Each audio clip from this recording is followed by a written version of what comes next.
The high prevalence hepatitis C among HIV-infected persons has been known for years.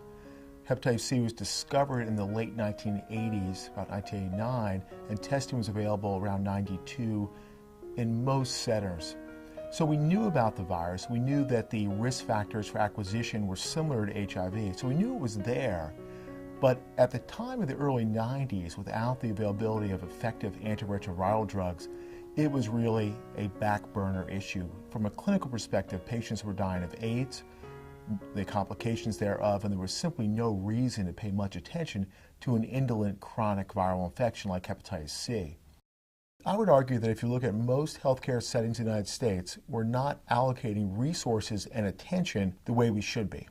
A lot of attention to things like cardiovascular risk, extremely important, but hepatitis C and liver disease is probably more important and simply not getting the attention. There are pockets of places in talking with clinicians around the country where they're still not routinely testing.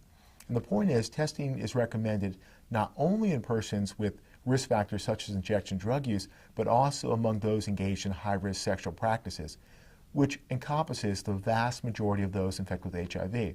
There's more liver disease in co-infected persons than in people with hep C alone.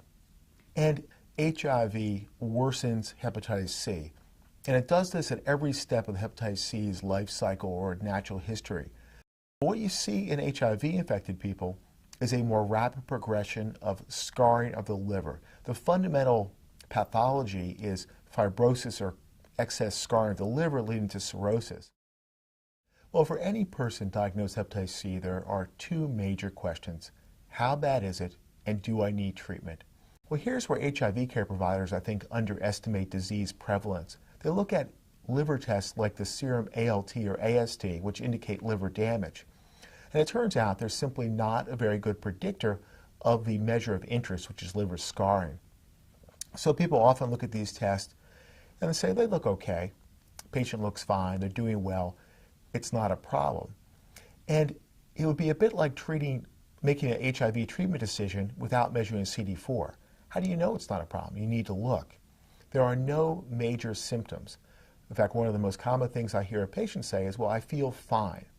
And the assumption is because I feel fine, I must be okay. If I had a bad liver, I would know about it. And that's simply not true.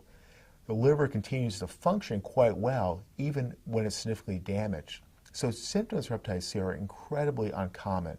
So we can't wait until the disease declares itself symptomatically. And this leads us to our first stumbling block, which is biopsy. Liver biopsy presents many challenges. The first challenge is really its availability in some settings. There are some settings that can't provide liver biopsy because of inadequate resources. But let's assume you're in a situation where biopsy can be done. I think the most important thing is really discussing with the patient why a biopsy is important. The second issue is, do I need treatment? Well, that gets a bit more complicated. There's really only one treatment available today, and that's pegylated interferon alpha plus ribavirin. There are two types of PEG interferon. Both are injected once a week. Ribavirin is taken twice a day in the form of pills. If treatment were easy, that is, highly efficacious with no side effects, well, we would just treat everyone. But it's not. Treatment has significant side effects, and it also is not always effective. With genotype 1, the response rates are roughly 30%. For genotype 2 and 3, they're roughly 60%. Almost all patients who take treatment will experience side effects. So herein lies one of the problems with hepatitis C as a disease. You walk in the door, you feel fine. Your hepatitis C was not bothering you. In fact, you didn't know about it until you got a blood test. Well, now you have a disease, so you're aware of it, and now you have to take treatment that will clearly make you feel worse. And in many ways, that's not where we want to go as healthcare providers and as patients. You want to feel better. Taking treatment today is not going to make you feel better today. It's going to cause side effects. It'll cause things like flu-like symptoms, fatigue, exacerbations of mood disorders like depression, irritability, sometimes insomnia. These things tend to make the quality of life of a person on therapy go down. There's also complications of anemia or low red blood cell counts. But the important thing is that most people can actually tolerate this treatment. They may not like it, but they can tolerate the therapy. They can get through it. Perhaps even more importantly, in centers with expertise in delivering hepatitis C care, we've got specific strategies learned over the last 10 or 15 years of how to treat these side effects. So the question is the HIV okay?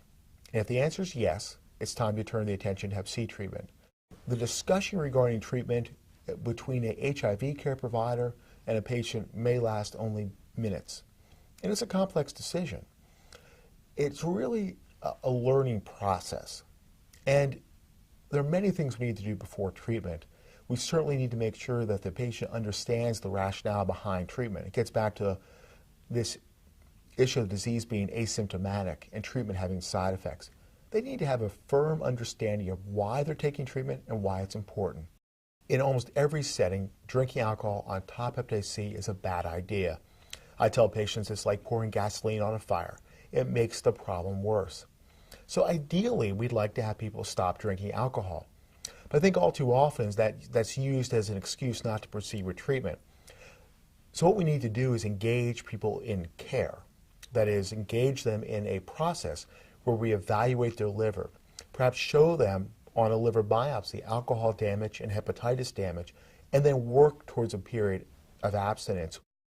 African Americans also present a very difficult population of individuals. They are typically infected with genotype 1, about 96%, and in studies that have looked at interferon-based therapies, in people with hepatitis C alone, not HIV, but just Hep C, very large trials, one sponsored by the National Institutes of Digestive Diseases, show that response rates are 50% lower among African Americans. So I think the thing that we need to recognize is if we treat 100 African American patients with genotype 1, we will cure 15. But when you're sitting in front of an individual patient, you really can't tell that person whether they'll be one of the 15 that get cured or one of the 85 that won't be cured. The best way to deal with this is to try the medications because responders and non-responders declare themselves very quickly within 4 weeks. So the thing to remember is although 15% is suboptimal, it's significantly higher than 0, which is the response you'll get if you treat no one. Perhaps the best way to go about treatment is to take patients who are eligible for therapy, deliver treatment with close monitoring of viral load response. There are fairly compelling data that you can tell whether treatment is failing very early. If the viral load for hepatitis C is not dropped by 100-fold or 2 log 10 by week 12, you can stop treatment because it's not going to work.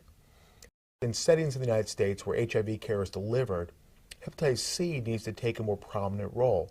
It's not an easy job. It's not a simple job. It's got a lot of complexities and costs associated with it.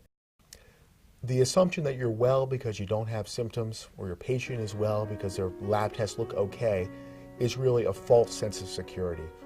So although it's perhaps easier to put your head in the sand and not focus on this issue, it may one day lead to a very serious situation. And instead of tackling it head on, we're kind of stepping around it sideways, waiting for these new medicines. The problem is they're still at least 3 to 5 years away, and the question is how many people will continue to suffer liver disease in that time period. So I think we're really dodging a very complex and complicated issue, and we need to start to face that head on.